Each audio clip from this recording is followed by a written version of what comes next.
पिछले 2 दशक से सिवान की राजनीति हमेशा चर्चा में रही है और खास करके उस समय से जब 2004 में सिवान में कुछ ऐसी घटनाएं घटी जिसे सिवान की राजनीति को एक नया मोड़ दे दिया, एक नया आयाम दे दिया। और उस समय एक ऐसा व्यक्ति चर्चा में आया जो 2004 से लेकर के 2018 तक वो आज भी सिवान की राजनीति में चर्चा का विषय बना हुआ है। जी हाँ, हम बात कर रहे हैं सिवान के चर्चित व्यवसायी चंदा बाबू की।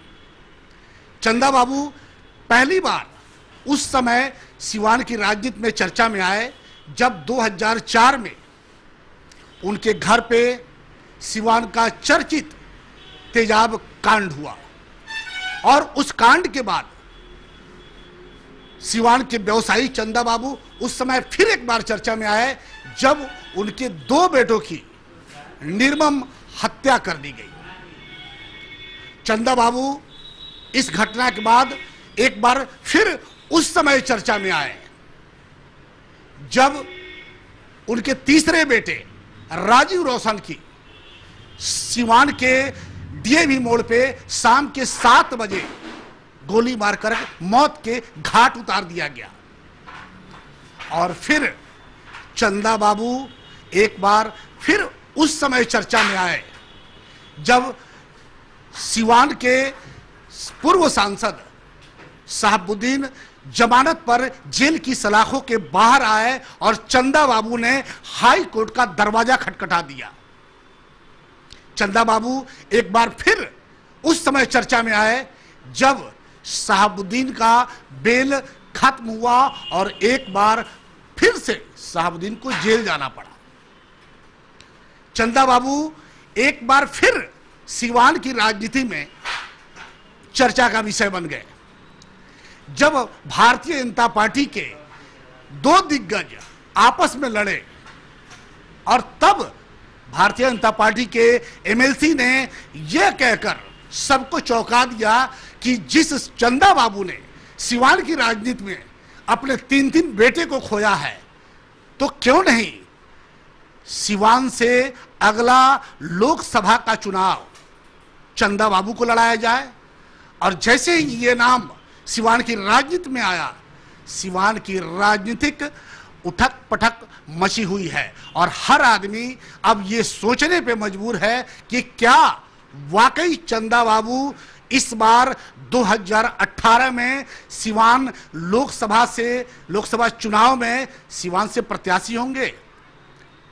ऐसे और भी कई सवाल हैं, उनका जवाब जानने के लिए हम आज खुद पहुंचे हुए हैं चंदा बाबू के पास। और आज लग रहा है ऐसा कि चंदा बाबू इस गहमा गहमी से पर्दा जरूर उठाएंगे और तब शायद अगर चंदा बाबू वाकई ये फैसला लिए हुए हैं कि वो आने वाला 2018 का चुनाव वो खुद सिवान से लड़ेंगे, तो हमें लगता है कि शायद ये सिवान की राजनीति उस समय करवट लेगी जब 3 अपने बेटों को गंवाने वाला एक बूढ़ा लाचार व्यक्ति सिवान की जनता की अदालत में होगा। हमने आपको बताया था कि चंदा बाबू हाई कोर्ट भी गए, चंदा बाबू सुप्रीम कोर्ट भी गए और अब शायद चंदा बाबू जनता के अदालत में जाने के लिए तैयार हैं। चलिए बात करते हैं चंदा बाबू से और इस पूरी बातों से पर्दा उठाने का काम करते हैं कि क्या चंदा बाबू वाकई चुनाव लड़ेंगे। उन सभी सवालों का जवाब जानने के लिए हम चंदा बाबू के पास बैठे हुए हैं और चंदा बाबू से जानना चाहेंगे कि क्या जिस तरह से एक बार सिवान की राजनीति में आपके नाम की चर्चा हो रही है और पूरे सिवानवासी ये जानना चाहते हैं कि क्या वाकई चंदा बाबू अपने बेटों जो आज उनके साथ नहीं हैं उनको इंसाफ दिलाने के लिए अब न हाई कोर्ट न सुप्रीम कोर्ट, अब सीधे जनता की अदालत में जाने का सोच बना चुके हैं। देखिए, हमारे साथ जो घटना दुर्घटना भला बुरा जो कुछ हुआ, हम तो अपने मुख से क्या कहें, यहाँ की सारी जनता जानती है। और वैसी स्थिति में हम किस तरह से जिंदा रहे, हमारा एक व्यक्ति भी कोई साथ देने वाला नहीं था। हम दर दर अकेले, कहा गया कि चल अकेला चल अकेला।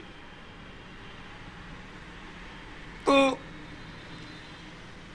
हम अकेला चलते रहे। एक आदमी मोहम्मद साहबुद्दीन के घर से हमारा साथ देने वाला तैयार नहीं।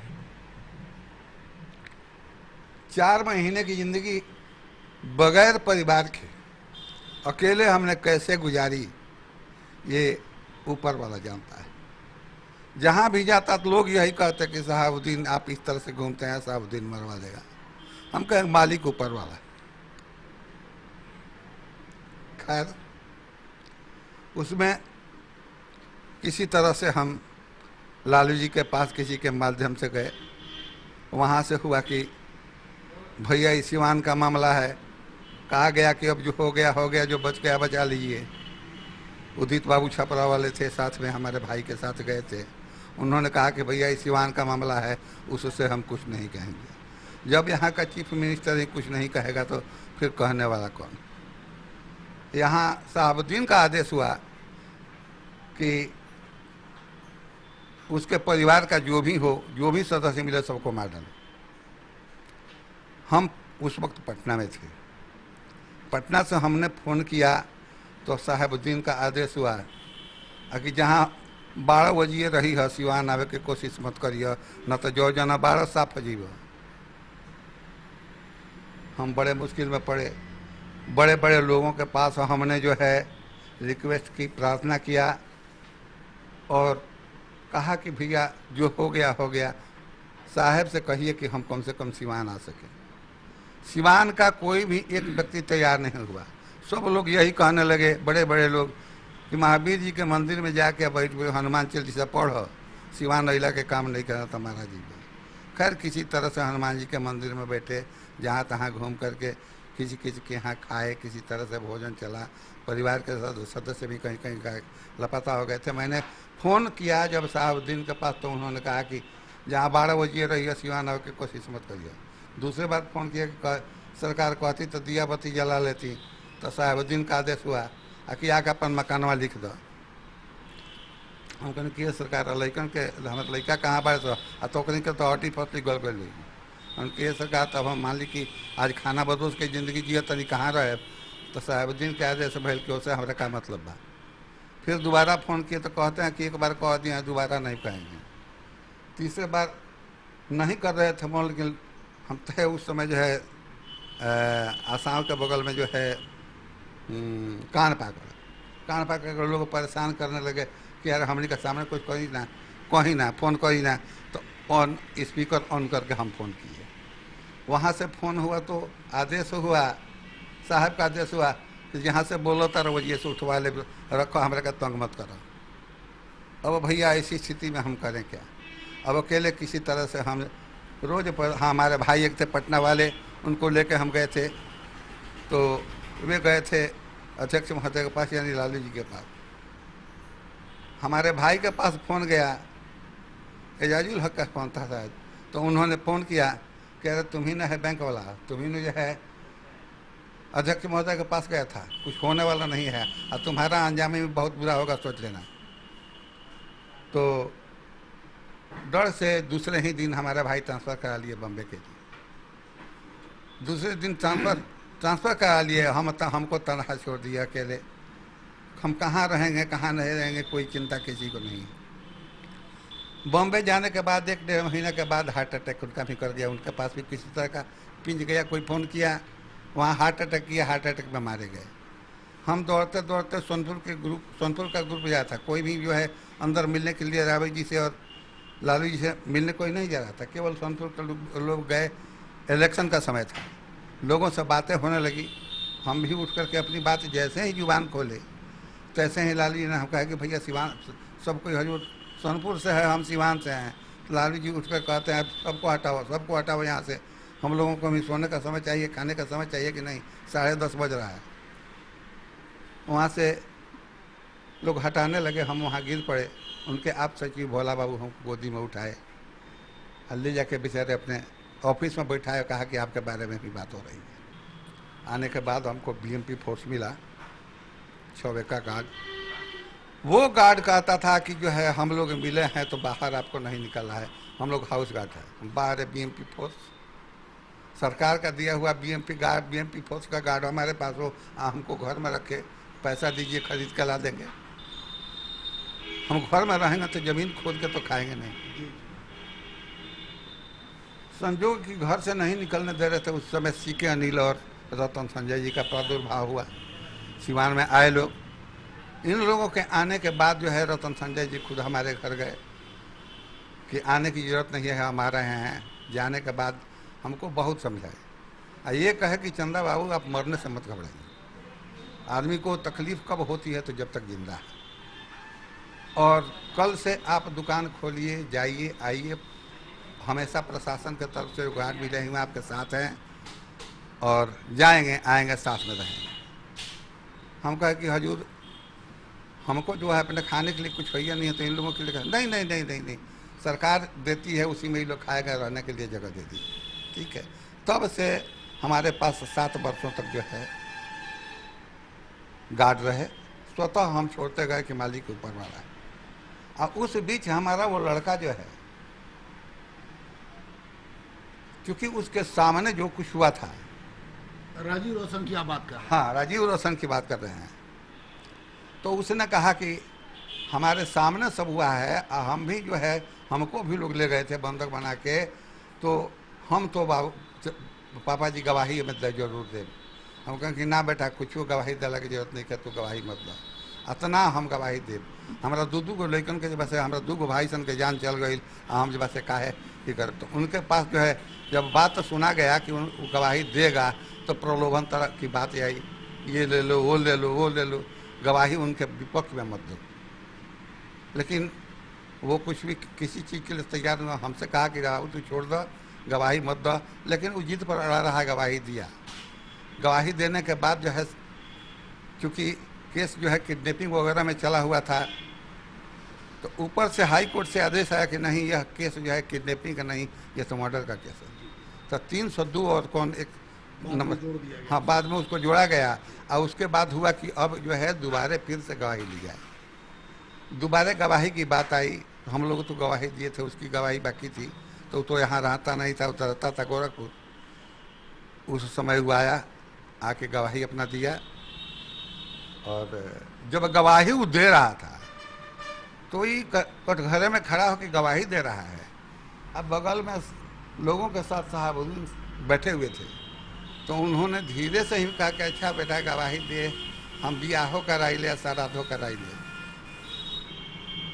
शायद आकर के तुम कहा हमसे कैसे से, बस वही जी कहले है, लेकिन जज साहब मुँह ने घुमौला ना सुन ले, जज साहब ने ध्यान नहीं दिया। लेकिन उसी वक्त उन्होंने कहा था जो बात अपने जो बयान में उसने कहा है, अपने बयान में उसने कहा है कि हमारे जान को खतरा है, कहीं भी कभी भी शहाबुद्दीन हमारी मौत करा सकते हैं। और उस समय के बाद जब इनका तो काम था कि रोज घर जाना, घर से वापस जेल आना, जेल और घर तो इनका एक था। लेकिन सरकार बदली, नीतीश जी की सरकार हुई, और नीतीश जी के सरकार में ये जेल से नहीं निकल पाए। उसके बाद ये जेल में ही रहे।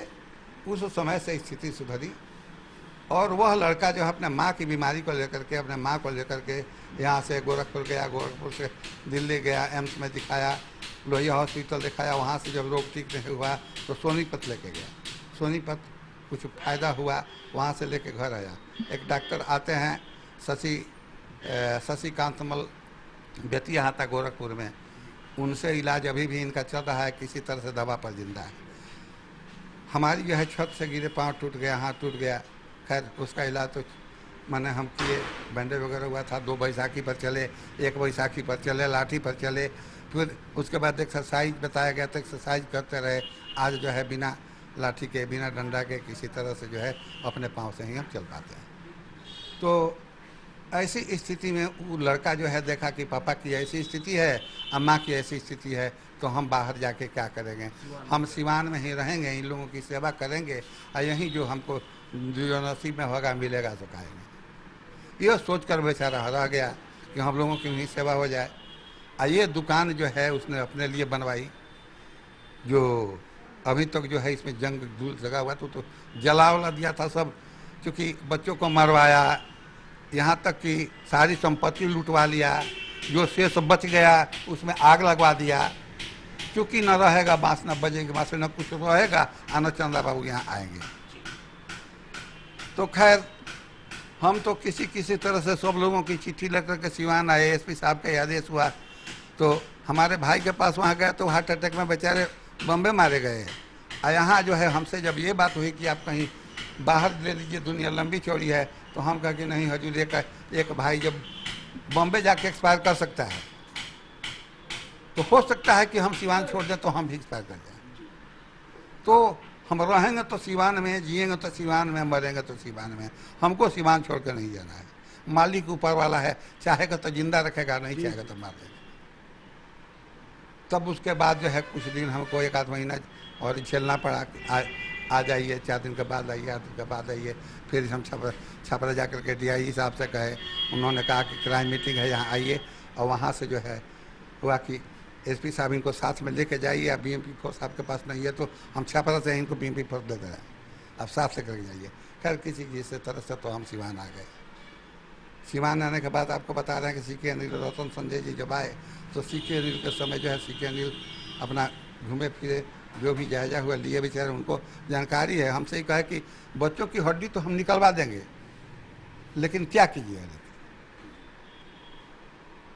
खैर हम भी छोड़ दिए भगवान भरोसे, बच्चों का पुतला बना के उन लोगों का दाह संस्कार कर दिया।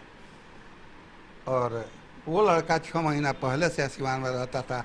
हम सोचे कि भाई हम बनावें या लड़का बनावे, कोई हम अपने हाथ से बर्तन बासन, अपने हाथ से खाना बनाना। हम सोचे कि किसी तरह से एक लड़की आ जाएगी घर में तो शादी कर दें, लड़की आ जाएगी तो हम लोगों के भोजन की व्यवस्था हो जाएगी। किसी तरह से जो है उस लड़के की शादी, लड़की की शादी हम कर दिए। मुश्किल से 20-22 रोज पहले हम शादी किए थे। यहाँ जो है 19 को इसकी गवाही होनी थी, 20 रोज पहले हम शादी इसकी कर दिए थे, दुल्हन घर में थी। अब 15 तारीख को राष्ट्रीय जनता दल और सत्तारूढ़ जो है यूनाइटेड जनता दल, दोनों का जो है गठबंधन हुआ।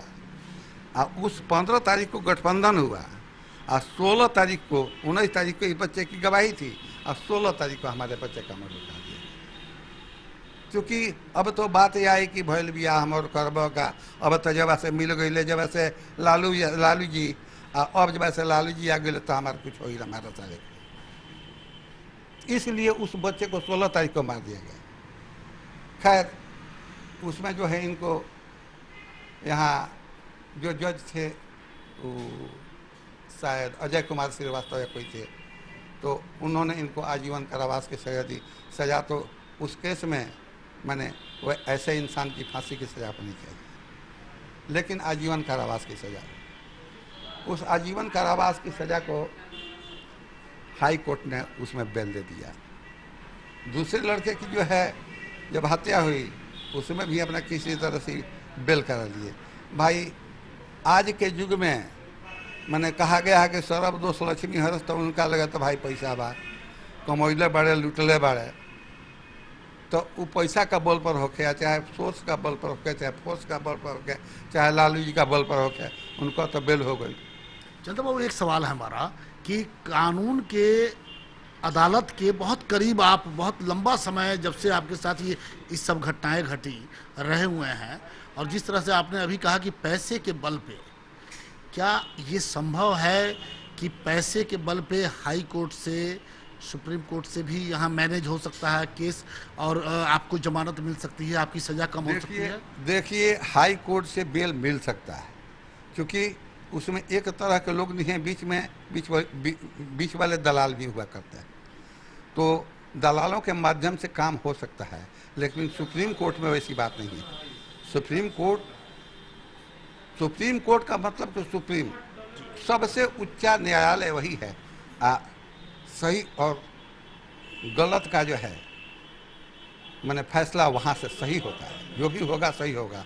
नीचे में तो हो सकता है कि लोग का जो है बीच में संबंध कुछ इधर उधर हो, लेकिन वहाँ से कुछ होने जाने को नहीं। दूसरी चीज़ कि हम कानून पर विश्वास करते हैं, शासन प्रशासन पर विश्वास करते हैं या न्यायालय पर विश्वास करते हैं, क्योंकि न्यायपालिका एक वैसी चीज़ है कि उसी के दायरे में सारे लोग हैं। और हमारे जैसे लोग, जैसे कि हमारे पास या हमारे लड़के के पास ये खबर आई कि जो चाहो ले लो, मार्केट कहो दे देते हैं, मकान कहो दे देते हैं, ज़मीन कहो दे देते हैं, पैसा जितना कहो दे देते हैं। तो इस तरह से लोगों के पास अगर कोई बात हुआ, कोई दुखी और ऐसी आदमी हो, तो वैसे ऐसे लोग मान गए होंगे। कई कांड यहाँ सिवान में हुआ है। हम भी थोड़ा सा लोभ करते तो हम भी पहुँच जाते, हम भी जो है आगे नहीं बढ़ पाते। अपने बच्चों की कुर्बानी का बदला हमको नहीं मिल पाता। हम तो यही जानते हैं कि सिवान के लोग धीरे धीरे गुलाम बनते जा रहे थे, और उस गुलामी से छुटकारा अपनी कुर्बानी दे करके हमारे दोनों बच्चे हम जानते हैं, जी जी, 2 या 3 मरे नहीं, शहीद हुए हैं। सिवान के लिए, सिवान की जनता के लिए, सिवान की खुशहाली के लिए हमको क्या मिला? हमको तो कुछ मिला नहीं। जो भी मिला सिवान के लोगों को मिला। और आज जो उन दुराचारियों से दुखी है, उनके बारे में सुनता है, जो डरता है, एक शब्द बात करने में, साहबुद्दीन का नाम लेकर बात करने में लोग डरते थे। सिवान में राष्ट्रीय जनता का झंडा छोड़कर एक झंडा किसी का नहीं लगता था। ये सिवान में किसको नहीं मालूम है। हर दुकान में कैलेंडर पड़ता, भगवान की तस्वीर के साथ साथ साहबुद्दीन के तस्वीर को अगरबत्ती दिखलाया जाता था। जिसके यहाँ कैलेंडर नहीं है उसके यहाँ जो है उसे दुकान में ताला बंद किया जाता था। यह सारी बात हमारे नज़र के सामने है। भले लोग जो है डर से न कहते हो, कोई डर से न कहे, ये बात अलग है, लेकिन हम तो इस चीज़ को जानते हैं। और तो हमारे साथ जो घटना हुई उसमें हमारे ओम प्रकाश जी हैं। ओम प्रकाश जी के बारे में आपको बतला दें कि ओम प्रकाश जी भी बहुत कष्ट सहे हुए हैं। वे भी जो है उनके द्वारा पिटे हुए हैं। साहबुद्दीन के द्वारा वे भी दुखी हैं, पिटे हुए हैं। उनको भी दर्द है। और उन्होंने जो प्रयास किया, जो मेहनत की, उसमें जो है हमसे सहयोग मांगा और हमने उनको सहयोग दिया। नतीजा हुआ कि निर्दलीय होते हुए उन्होंने चुनाव लड़ा, और चुनाव लड़ करके ये जनता को दिखला दिया कि हाँ, सिवान के दूसरे व्यक्ति साहबुद्दीन को जो है साहबुद्दीन का तख्त पलट सकते हैं, और यहाँ जो है प्रशासक दूसरा हो सकता है।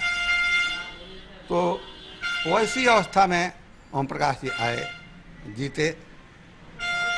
दूसरे बार मोदी जी की लहर आई। ये 2009 की आप बात कर रहे हैं, जी, जिस समय निर्दलीय वो थे। जिस समय निर्दलीय थे। तो उस समय चूंकि तुरंत आपके बेटे की हत्या हुई थी, आपके साथ बहुत बड़ा घटना हुआ था, और आपको सहारा मिला सांसद की तरफ से, इसलिए हम उनके सहारा बन गए। आप उनके साथ हो गए, इसलिए हम उनके साथ हो गए। और बिल्कुल। हमें लगता है कि सिवान के सभी व्यवसायियों ने आपके बेटे की शहादत का एक जवाब दिया था। उस समय 2009 की बात कर रहे हैं, और ओम प्रकाश जी निर्दलीय सांसद चुने गए सिवान से। जी, आप उनका सहारा बने, वो आपका सहारा बने, और सिवान की जनता ने आप दोनों का साथ दिया। जी। अब आज के परिप्रेक्ष्य में जिस तरह से एक बार फिर आपके नाम की चर्चा हो गई कि चंदा बाबू लड़ेंगे चुनाव, और तो सवाल फिर हमारा वही है कि क्या चंदा बाबू अपने बेटे को, जो आज इस दुनिया में नहीं है, जिसके गम में आज भी चंदा बाबू की आंखें जब भी बात होती है भर आती हैं, क्या चंदा बाबू उनको इंसाफ दिलाने के लिए जनता की अदालत में जाएंगे? ये जवाब सिवान की जनता आज देखिए, हम तब से और आज तक अभी तक जनता की अदालत में ही हैं। जनता की अदालत से ही ये तोहफा मिला और हम साथ थे, हमारे साथ में तोहफा मिला ओम प्रकाश जी को, और उन्होंने, जनता ने ओम प्रकाश जी को एमपी बनाया। और जो दुख उन्होंने सहा है या हमने सहा है, उन्होंने हमारी जो मदद की है, आज अगर कोई कहे कि हम उनकी खिलाफियत करें तो हम नहीं करेंगे, क्योंकि जिसने हमारे साथ मदद किया, दूसरे बेटे की अर्थी अपने कंधे पर उठाई, हम उसके साथ बगावत नहीं करें। हाँ, बशर्ते अगर वो तैयार हों, वे चाहें, वो अगर जानना चाहते हैं कि हमारी ख्वाहिश क्या है, तो हम तो यही कहेंगे कि भाई आप लोग सत्ता में आए, ठीक है, हमारे लिए भी तो कुछ कीजिए, कुछ हमारे लिए कीजिए। बच्चा है, इसको कहीं सर्विस लगा दीजिए, हमारे पीछे जो नाला बनवाना है, इसके लिए तो कई बार हमसे उनका थोड़ी कमी है, उनमें इस बात की उनमें कमी है कि जो जगह पर काम है, सही काम है, लोग भी यही कहते हैं कि सांसद हुए लेकिन काम नहीं हो रहा है। ये शिकायत हमको जो है बहुत से लोगों से मिलती है। एक डिमेरिट उनमें जरूर है कि लोगों का पैर छूकर प्रणाम करना मन को मोह लेता है, और नहीं चाहते हुए भी इंसान जो है उनके प्रति आकर्षित हो जाता है। तो यह बहुत बड़ी डिमेरिट है। और अगर यहाँ की जनता चाहती है कि उनके जगह पर किसी और को बिठा दे, तो जो शहाबुद्दीन के विपक्ष में होगा हम उसका साथ जरूर देंगे। अगर वो नहीं रहते हैं, अगर वो रहते हैं तो हम उनका साथ देंगे। हमको लोग कहते हैं तो देखिए, हम इलेक्शन लड़ने के काबिल नहीं। हम अपने यहाँ सरपंच की लड़ाई लड़े हैं, तो लड़े क्या हैं, लोगों ने ही जिस तरह से हो रहा है कि चंदा बाबू, वहाँ भी वही बात है, ए नॉमिनेशन करो, नॉमिनेशन करो, हमने का बानी सा, तो नॉमिनेशन हुआ, एक दिन घूमने नहीं गए, जीत गए। तो अब वही बात है, फैसला में लोगों के जाते थे, जहाँ तहाँ जो भी फैसला हुआ, 2-4 फैसला, 10 फैसला किए, जो किया अच्छा किए, समाज में किए। एक अंतिम सवाल हमारा, और अगर सांसद ओम प्रकाश यादव चुनाव, अगर उनका टिकट नहीं मिलता है, उनको टिकट नहीं मिलता है, वो चुनाव नहीं लड़ते हैं, और सिवान की जनता, उनके जगह पर कोई दूसरा आता है, और सिवान की जनता चाहती है कि चंदा बाबू जनता की अदालत में आए और हम उनके साथ हैं, उस परिस्थिति में चंदा बाबू क्या करें? उस परिस्थिति में तो हम तैयार हैं। वैसी परिस्थिति में अगर वो ना कर दें जी, अगर, लेकिन जब तक उनका विचार है, तो हम ये कहेंगे कि जो विकास का काम लोग कहते हैं कि नहीं हुआ, नहीं, उसको समझें, देखें, और लोगों से भी हम ये कहेंगे, यहाँ की जनता से भी कहेंगे कि जो चीज़ वो नहीं कर पाते हैं, वे हमसे कहें, हम उसको कराएंगे, हमसे कहें, हम उसको कराएंगे। अब रही बात, एक बात और है, हमारे साथ एक विकट परिस्थिति और आई हुई है। वह विकट परिस्थिति ये है कि इस मकान में, आपको बतलाए कि सुधीर बाबू यहाँ थे तो हमारे यहाँ चाय भी नहीं पिए, उस जहाँ किराए के मकान में थे। उन्होंने कहा कि अपने मकान में चलिएगा तो वहाँ लिट्टी चोखा खाएंगे। तो हम, हिम्मत नहीं थी कि हम इस मकान में आवें। उन्होंने कहा कि नहीं, पहला कदम मेरा होगा तो दूसरा आपका होगा।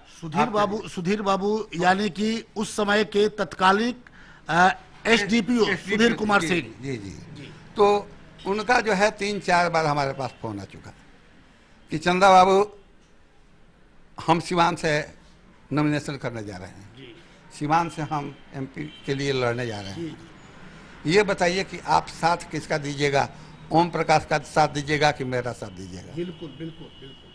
तो हम कहे कि हजूर, ओम प्रकाश भी हमारे लिए सराहनीय है और आप भी सराहनीय हैं। अब रही बात कि आप खड़ा होइए तो उसके बाद हम विचार करेंगे, पहले खड़ा तो होइए। हम कहे कि पहले खड़ा तो होइए, उसके बाद हम विचार करेंगे। आइए समझ लीजिए कि अगर आप दल से खड़ा होते हैं तो जो है हम आपका सहयोग देंगे। तो हम जनता दल के, भाजपा के फेरे में कहीं अगर टिकट मिल जाता है तो ठीक है, नहीं मिलता है तो हम जो है आपको साथ लेकर के निर्दलीय लड़ेंगे। हम भी तो देख रहे हैं कि क्या करवट लेती।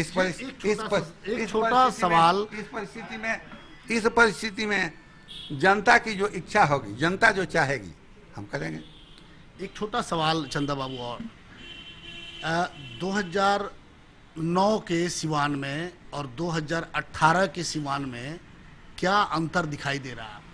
देखिए, अंतर पहले के जैसा ना यहाँ गुंडागर्दी है और ना पहले के जैसा जो है। अभी रात को 10 बजे तक दुकान खुलती है, 10 बजे तक लोग दुकान खोलते हैं। उस समय जो है 6 बजे 7 बजे दुकान बंद हो जाता था। 6-7 बजे दुकान बंद, अब कम से कम 10 बजे तक तो जरूर खुलता है।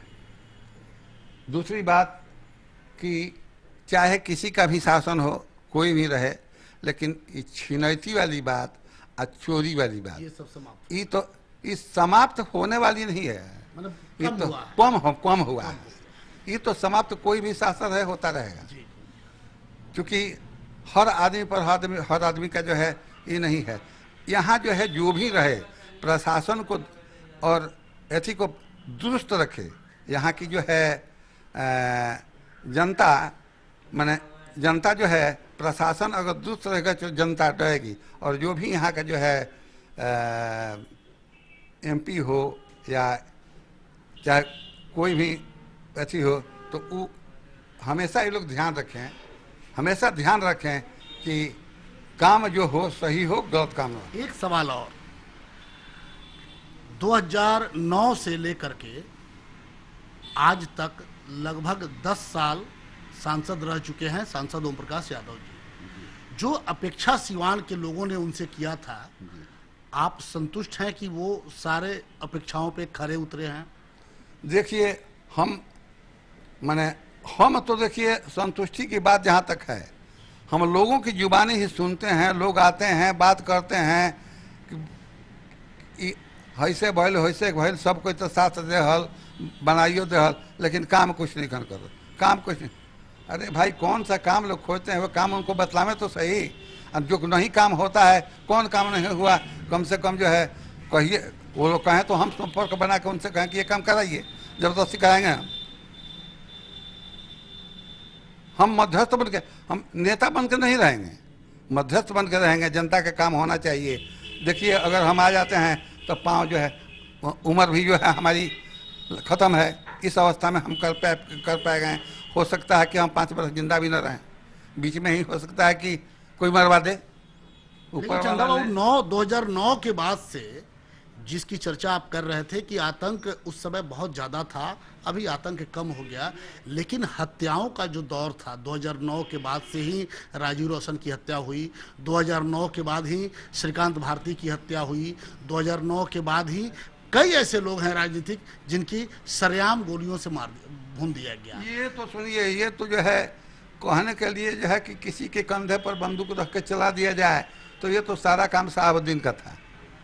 दूसरे के कंधे पर बंदूक रख कर उन्होंने गोली चलवाई। सरकार तो अब थी, सरकार तो चेंज हो गई, शहाबुद्दीन की सरकार वापस चली गई, लालू जी वापस चले गए, लालू जी जेल की भी हवा खा रहे हैं। तो ऐसे अपराधी आज भी, श्रीकांत भारती की हत्या हुई, अपराधी आज भी बाहर घूम रहे हैं। अपराधी आदमी बाहर घूम रहे हैं। कुछ जो है, कुछ जो माने कुछ जो है क्या कहा जाता है कि मारे जा चुके, और कुछ जो है लापता है, पता नहीं कहाँ है कहाँ नहीं है। लेकिन सामने तो वैसे लोग अब नहीं दिखाई दे रहे हैं। चलिए, बहुत बहुत धन्यवाद। अभी आपने देखा कि चंदा बाबू से बहुत सी ऐसी बातें जिस पर राजनीतिक माहौल गर्म था, उस पर उनसे स्पष्ट बात हुई और बड़े ही बेबाक तरीके से चंदा बाबू ने अपनी बातों का जवाब दिया कि जब तक सिवान के सांसद ओम प्रकाश यादव चुनावी मैदान में रहेंगे, वो उनके साथ हैं, उनके कदम से कदम मिला के रहेंगे। लेकिन अगर उनकी जगह पे या सांसद ओम प्रकाश यादव जी अगर चाहते हैं कि वो नहीं लड़े, चंदा बाबू चुनाव लड़े, तो चंदा बाबू ने ये स्पष्ट कर दिया कि वो बिल्कुल अपने 3 बेटों की शहादत और उसके इंसाफ के लिए जनता की अदालत में जरूर जाएंगे।